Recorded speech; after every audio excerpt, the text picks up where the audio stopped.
নিজের মেধা ও বুদ্ধিকে কাজে লাগিয়ে ডিজিটাল ঢেকি তৈরি করে সারা ফেলে দিলেন যশোরের হামিদপুরের মাহাবুর ভাই। বাজারে ঢেকি ছাটা চালের চাহিদা ও অর্গানিক হলুদ গুঁড়ার চাহিদার কারণে দিন দিন বাড়ছে তার এই ডিজিটাল ঢেকির চাহিদা। মাত্র কয়েক লক্ষ টাকা খরচ করে এতে আয় করা যায় মাসে লক্ষ টাকা। তো দর্শক, আজকে আপনারা দেখবেন কিভাবে এই ডিজিটাল ঢেকির মাধ্যমে ঢেকি ছাটা চাল তৈরি করা হয় তার সম্পূর্ণ প্রসেস।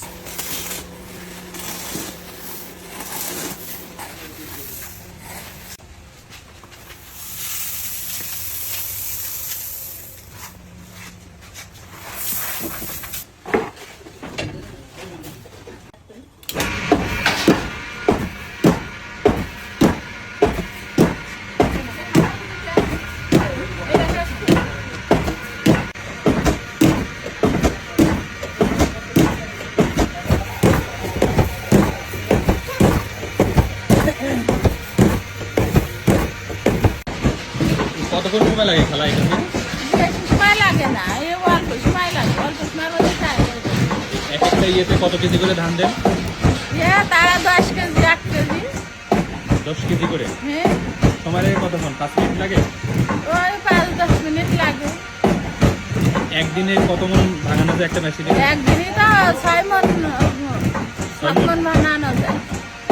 যদি সকালবেলায় আসি তো 6-7 মণ বানানো যায়।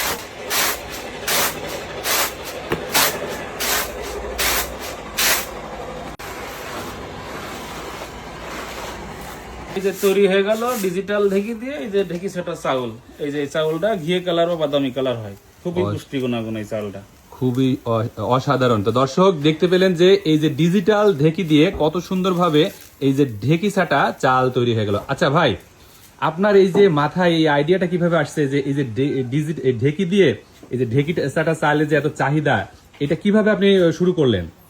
দেখুন এই যে এই ঢেকি গুলো তো পাট দেওয়ার জন্য তো মহিলা পাওয়া যায় না, ঢেকি তো বিলুপ্তির পথে, রাইস মিলের দাপটে। তাই মনে করলাম যে এটা মোটর চালিত কিছু করা যায় কিনা, তাই চিন্তা ভাবনা করে। আচ্ছা ভাই, এই যে ডিজিটাল ঢেকি আপনি তৈরি করলেন, এটা মাথায় আসলো কিভাবে? আপনার মাথায় কিভাবে আসছে? এই যে আপনার ঢেকি ছাটা চাউলের তো ব্যাপক আকারে মার্কেটে একটা চাহিদা আছে ডায়াবেটিক্স রোগীদের জন্য, বা এমনি মানুষের খাতে পারে, খুব পুষ্টি গুণাগুণ। সেই হিসেবে আর মহিলা তো পাওয়া যায় না এখনকার যুগে, সেই জন্য আর কি ঢেকি তৈরি করা বা ঢেকিতে আপনার এই চালগুলো তৈরি করা হয়।